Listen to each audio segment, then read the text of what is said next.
Russia and Putin has done it again. We all know what come after threats to Russia and Putin. Yesterday, Trump came out openly and said he's giving Russia 10 to 12 days ultimatum to accept ceasefire deal, or is going to lay secondary sanction on Russia.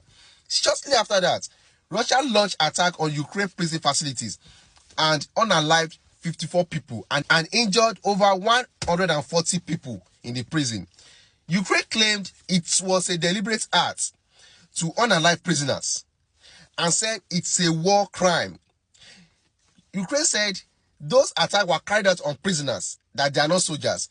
But Russia said Ukraine are using prison as human shield to hide weapons and their military personnel. The prison is in Zaporizhzhia region of Ukraine.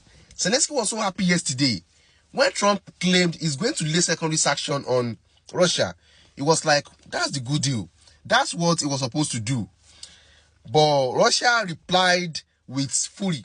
At the same time, Lavrov has replied, the defense minister of Russia.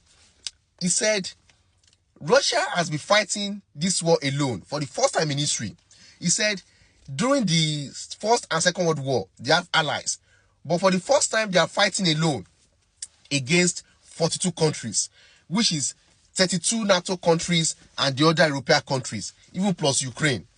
And he said they have no allies, and still they are standing strong. Putin as well claimed that Russia does not accept deadline. They does not accept ultimatum. He said USA or Donald Trump cannot give them ultimatum to accept. They do things willingly. And they want ceasefire.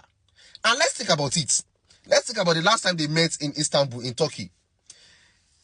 Ukraine are trying to accept a short-time ceasefire to pop in weapons from the West. But Russia were like, why are we accepting a short-time ceasefire when we can just end the war? West propaganda won't work this time around. And it's of a great realization that USA and Ukraine presidents are working immensely to make citizens of Ukraine suffer. And it's obvious. NATO has now come out boldly that after 10 days ultimatum, that if Russia did not agree to ceasefire agreements, they are going to come into the war directly. And at the same time, they are going to lay secondary sanction. But my point is, they said they are going to come into the war directly and give Ukraine all the necessary weapons to attack the capital city of Russia, which is Moscow. Remember, Russia has warned against this particular threat that if any of European or NATO weapons hit the soil land of Russia, that it's going to be considered as a direct attack and they will go on nukes. They release their nukes, nuclear weapons.